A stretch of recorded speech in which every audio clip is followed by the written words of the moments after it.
Raj TV viewers எல்லாருக்குமே வணக்கம் and welcome to our show சரித்திர நாயகன் சிவாஜி கணேசன்.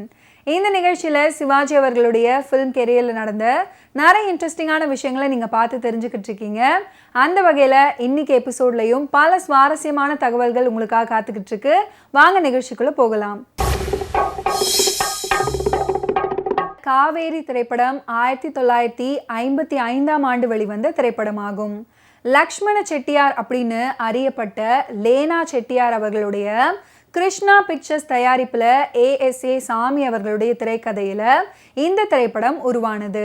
டி யோகானந்த் இயக்கத்தில் வெளிவந்த இந்த திரைப்படத்தில் Sivaji Ganesan, Padmini, Lalitha, Ragini, TA Madhuram, Kusalakumari, Madi Lakshmi, M Saroja, Rushendramani, Angamuthu, Kalaivanar NS Krishnan, Pulimoottai Ramasamy, ER Sahadevan, TE Krishnamachari, R Balasubramaniam, T Balasubramaniam, MN Nambiar, PS Veerappa, TK Sampangi, Kottapuli Jayaraman, KS Angamuthu, Karikol Raju, Rita Dhanam போன்றோர் நடிச்சிருந்தாங்க. G ராமநாதன், விஸ்வநாதன் ராமமூர்த்தி, CS ஜெயராமன் ஆகியோர் திரைப்படத்துக்கு இசையமைச்சிருந்தாங்க. பாடல்களை உடுமலை நாராயண கவி அவர்கள் எழுதியிருந்தாரு. நடிகர் திலகம் சிவாஜி கணேசன் அவர்களுடைய 20வது திரைப்படமாக வெளியானது காவேரி திரைப்படம்.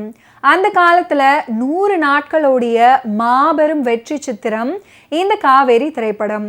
1955ஆம் ஆண்டு ஜனவரி 13ஆம் தேதி பொங்கல் தினத்தை முன்னிட்டு இந்த காவேரி திரைப்படம் வெளியானது.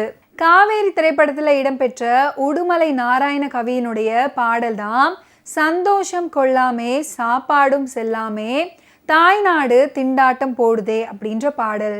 இந்த பாடலை G ராமநாதன் இசையில ஜிக்கி அவர்கள் மிகவும் அருமையாக பாடியிருப்பாரு. காவேரி திரைப்படம் சென்னையில் வெளியான தியேட்டர்கள் என்னன்னு பார்த்தீங்கன்னா பாரகன், ராஜகுமாரி, ஸ்ரீ கிருஷ்ணா, உமா போன்ற திரையரங்குகளில் வெளியானது. வேலூர் ராஜா தியேட்டரில் 100 நாட்களோடி சாதனை படைத்த ஒரு திரைப்படம். காவேரி படம் தமிழில் மட்டும் இல்லாமல் தெலுங்குலையும் ஒரே நேரத்தில் படமாக்கப்பட்டுச்சு. தமிழில் சிவாஜி அவர்கள் நடித்த கேரக்டரில் தெலுங்குல NT ராமாராவ் அவர்கள் நடிச்சிருந்தாரு. நடிகர்கள் குழுவிலையும் சில மாற்றங்கள் இருந்துச்சு. தெலுங்கு வெர்ஷனையும் டி யோகானந்த் அவர்களே இயக்கியிருந்தாரு. சிவாஜி அவர்கள், பத்மினி அவர்கள் நடிப்பில் வெளிவந்த காவேரி திரைப்படத்தில் இடம்பெற்ற மற்றொரு அழகான பாடல் தான் காலை தூக்கி நின்றாடும் தெய்வமே. இந்த பாட்டை பாடியவர் இசை சித்தர் CS ஜெயராமன் அவர்கள். இந்த பாடலில் காலை தூக்கி நின்றாடும் தெய்வமே அப்படின்ற மாரிமுத்தா பிள்ளையின் யதுகுல காம்போதிராக சாகித்யம், பாபநாசம் சிவன் இயற்றிய சிந்தை அறிந்து வாடி அப்படின்ற ராகமாளிகை சாகித்யமும், தொடர்ந்து வாழ வயதாகி அழகாகி மனதாகி அப்படின்ற ராமேஸ்வரம் திருப்புகழும் இடம்பெற்றிருக்கு. இந்த திருப்புகழ் இரத்த கண்ணீர் திரைப்படத்திலையும் நிறைவு பாடலாக இடம்பெற்றிருக்கும் அப்படின்றது குறிப்பிட்டு சொல்ல வேண்டிய ஒன்று. 1955 வெளிவந்த காவேரி திரைப்படத்தில் பாபநாசம் சிவன் எழுதிய பாடலை CS ஜெயராமன் இசையமைத்து பாடியிருக்கிறாரு. சிந்தை அறிந்து வாடி அப்படின்ற ஒரு பாடல். சிவாஜி நாடகங்களில் பெண் வேடங்களில் நடித்ததால நடனம் ஒரு விஷயமே இல்லை அப்படின்னாலும் இந்த அபிநயம் அருமையாக அமைஞ்சிருக்கும்.